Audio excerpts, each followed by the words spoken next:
What's up, beautiful people? It's week 25 of building Blinkr to $1 billion company, and we're actually on our way. But the headache's still gone. So, what's been going on since last week?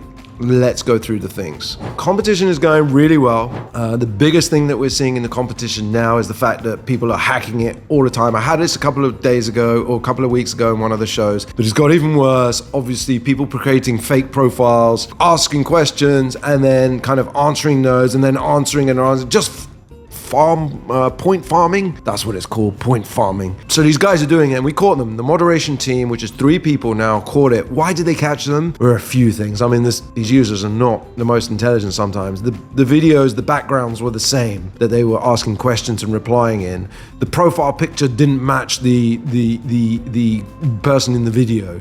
One of them even had a woman, and the video was of a guy. So that was the other thing. And email addresses were the same. Like, I'm not going to say the name, but it was like same thing +1, same thing +2. So we caught all that. Very happy that the moderation team caught that. It was good for us. So that's dealing well. The moderation team is doing well. Now, the problem that I have right now is I'm really running out of cash right now to build this business. There is so much going on with it. I am just having to look at all things and start cutting them off. Thing I did, for example, today is Mailchimp. Mailchimp I use to send out emails. It's so bloody expensive. I've got 7,000 contacts on there now. I have to pay like $160 to send an email I send 2 emails maybe a week. That's crazy. So I look for alternatives. There's one where you can send, I think it's called, I forgot what it's called actually. It used to be called Sending Blue. Or Blue Sending. They're a bit cheaper, $70. They actually trick you. They say, oh, it's all free up to that, and then your contact list is unlimited. Yeah, okay, your contact list is unlimited. But then if you send over 20,000 emails, they take you up to the next tier.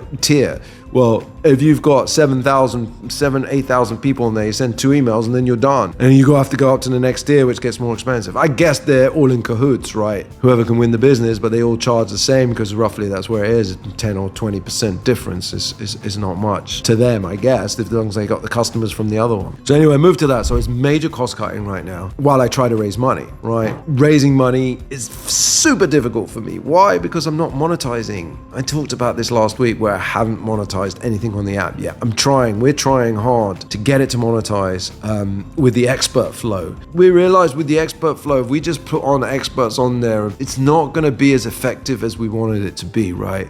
We have to figure out a way to attract users to go and see those experts. So what we've come up with is kind of a podcast. Maybe not so much a podcast, but a live session where we sit there, not me because I'm not in India, it's going to be probably India based right now, and talks to a local kind of expert in maybe tech, maybe health, maybe whatnot, and have people respond with live blinks, respond with live questions.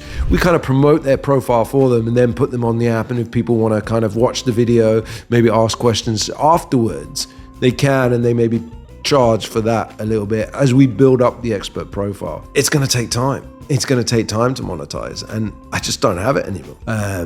That's the problem. I just don't have the cash available in my bank account to keep this going. It's sad and it's worrying. I'll be honest, I got up at 3:30 in the morning last night, terrified. I got bills to pay, I've got kids to do, and the team is there and kind of growing, and I've got to slow it down a little bit until I deal with this.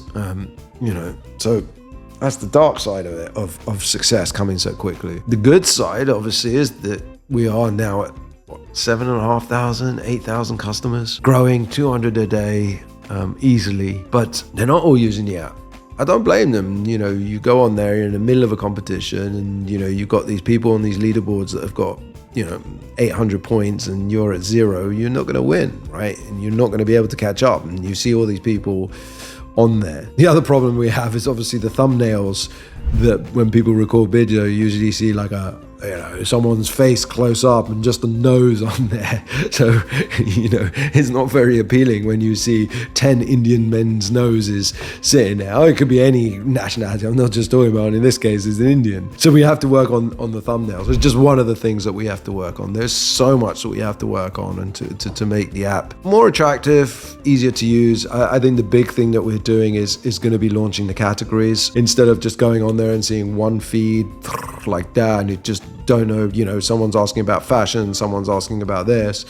you can go on there and pick your feeds. You want sports, you want fashion, you want cryptocurrency, and you kind of pick that, and it's more of a targeted feed. I think also importantly is language filter. My video editor did a video of me kind of speaking in Hindi, explaining the rules, and that's great. But now everyone is posting in Hindi and everyone's talking in Hindi, so it's become very, very, very Hinduized, or Indianized. I'm not sure of the exact word, but that's what happened, which is fine. Totally with that. But if you want to really expand it, you've got to give kind of the opportunity for non-English speaking or non-Hindi speaking people to get on there and kind of have an English feed that they can go through without having to scroll through hundreds and hundreds of Hindi text or Hindi videos. It is fun to scroll. It is fun to see the questions, but the questions come so quickly and so fast. You really, sometimes it's a shame because sometimes I have interesting questions to ask, but because I'm asking in English, I know this is why one of the English things was really important, because when I asked in English, no one responds. They're all happy doing videos in Indian or Marathi, which is the local language. One of the cities, but they're doing it and they're flowing with each other. The users are flowing with each other, which is fine. You want it to grow out to be more international, more global. Then you're going to need that language filter. I was looking at our numbers, so about 7,500 people. Close to maybe 500, 600 using the app. So it's one. That's 10%, right? 10%. So my maths at this time of night. And I was reading on the web, the internet, whatever. 30% of social media apps, let me start again. Social media apps lose 30% or only have a 30% retention after 1 day. So 70% people drop off. After 7 days, I think it goes down to about 15 to 20%. After 30 days, it's between 2.5% and 8%. So if you've got 2.5% to 8%, we're at 10% after a month of retention. So people are logging in from day one and 30 days later, they're still logging in and still using it. If you're at 10%, you've got a winner on your hands.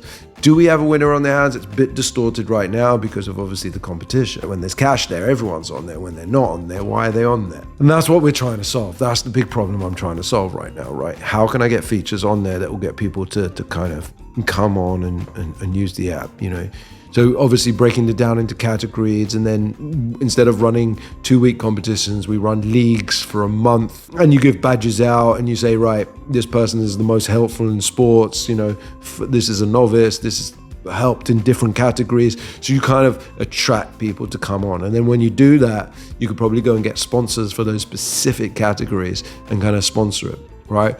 But again, it's long term. But it's not long term. I mean, it can happen. I can turn it, but to get sponsors, they're not going to pay for the first round. They're not going to pay for the second round. So again, I got all these in my head and I just don't have the funding for it, right? I'm just struggling with it. And then I had a great idea. Wouldn't it be great if you could WhatsApp a Blink, go straight into Blinkr, and then if people replied, it comes straight to your WhatsApp? I think that would be fantastic. That would save a lot of friction, but it would also take away people from logging into the app to seeing the sponsors. So you would have to, you could, I guess, with the league and the points and the badges, you could say, come see your badge online, come see what prizes you can win. So that works as well. So much. You just have to figure all this out, put it together, see what happens, and go from there and see if eventually you have something. But it is getting to that point now where I'm really freaking out about this and need some help. Really do. So VCs and VC pitching and trying to get someone to invest in it. But as I said, we haven't monetized, so that's going to be super hard. So if you're not smiling, you're not doing it right, but it's tough to smile right now. I've got to be honest with you guys. I have a series called The Honest Entrepreneur. I think this is The Honest Entrepreneur, really. These weekly updates should maybe be called The Honest Entrepreneur's Weekly Updates. I'm breaking. That should be the title of this one. Me with a split. I'm breaking. Actually, that's what I'm going to do and tell the video editor, I'm breaking. YouTube is being funny with me as well, right? YouTube, I had a short uploaded on there and it hit 3.7 million views. Okay, there's not of me, but it's like of videos, and I keep uploading videos that are inspirational. And they tell me, you're only at 2.2 million. I'm like, but it says 3.7 million and it says it 5 days ago that it was 3.7 million, not now. And why aren't you giving it to me? So I just can't figure out why YouTube won't let me kind of turn it. It's like they don't want me to earn money. Keep writing to them and they just give me generic answers back. It's just, I suppose the algorithm must be right, but the data says something else. It doesn't make sense. But there's YouTube. They always write back the same, oh, the algorithm's correct. And, we calculate earning differently because it's watch hours versus this. I've seen all that. I've looked at all the data. It says that I should be there, but you're telling me I'm not.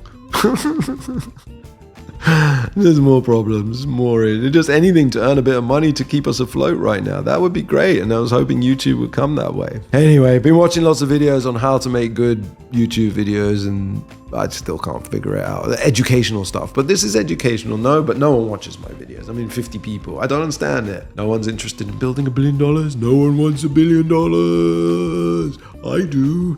Anyway, I'll keep going, and I'll be back next week, and I'll still be smiling, and I'll still be sitting here, and I appreciate you all turning in. Wait, let me get this right. Yep. Click like, subscribe, and share. I think that's right. The editor will do it the right way. Download Blinkr app. Blinker, blinker, blinker, blinker, blinker, blinker, blinker. Thank you very much for watching. Really, really appreciate it. You can book me on Fiverr. I'm going to put my Fiverr link in the bottom there, and you can book me on there. Maybe help me earn some cash that way. We can talk about startups. We can talk about pitching. You can talk about what you want. Have a nice idea.